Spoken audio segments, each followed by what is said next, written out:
Hi guys, for today's video, ayan, dahil ngayon lang binigay ang overtime, ngayon magbabayad na naman tayo ng utang natin sa ating suki kay Mr. Habib from Bangladesh. Ayan. Mr. Habib, babayad lang kami. Babayad lang ako ng ating utang. At dahil busy pa ang ating tindero, ayan, nag-antay-antay lang tayo ng konti. Ayan, jaldi karo Mr. Habib, sura-sura. Ganito kami dito sa Saudi. Kapag nawalan ka ng budget, huwag ka mag-alala, merong mga Bangladesh na magpapautang ng gulay, prutas, at ng mga samya sa ulam.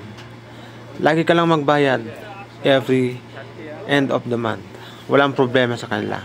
Kamkulo. Dahil mukhang busy pa, sige, aalisan kita. 3-5 ba? 6. Payag naman sila kung magkano ang gusto mong utangin. Umabot man yan ng daan, 200, 100. Umabot man sa kanila, okay lang yan. Basta magbayad ka ng katapusan ng buwan. Dahil busy pa ang tindirong yan, ayan, kain muna tayo ng grapes. Ayan, pre-taste naman yung grapes dyan eh. Kaya ayan, ubusin natin yan. Ubusin natin. Para hindi naman tayo lugi. Kadalasan, mga kababayan rin natin ang ating, mga suki niya. Ayan, dahil dyan, nagpapautang siya ng gulay every month. Come on, kilo. Sadik, napakatagal mo. Sura-sura. Meron pa akong gagawin. Kakain pa kami ng hamburger. Kamkulo.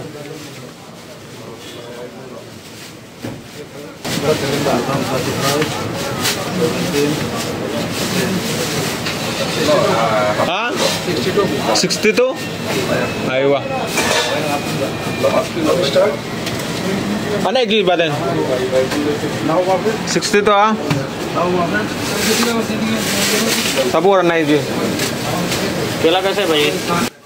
Yan, nakautang ako ngayon this month ng 62 riyal. Salamat Sadik kasi andyan kayo para mautangan.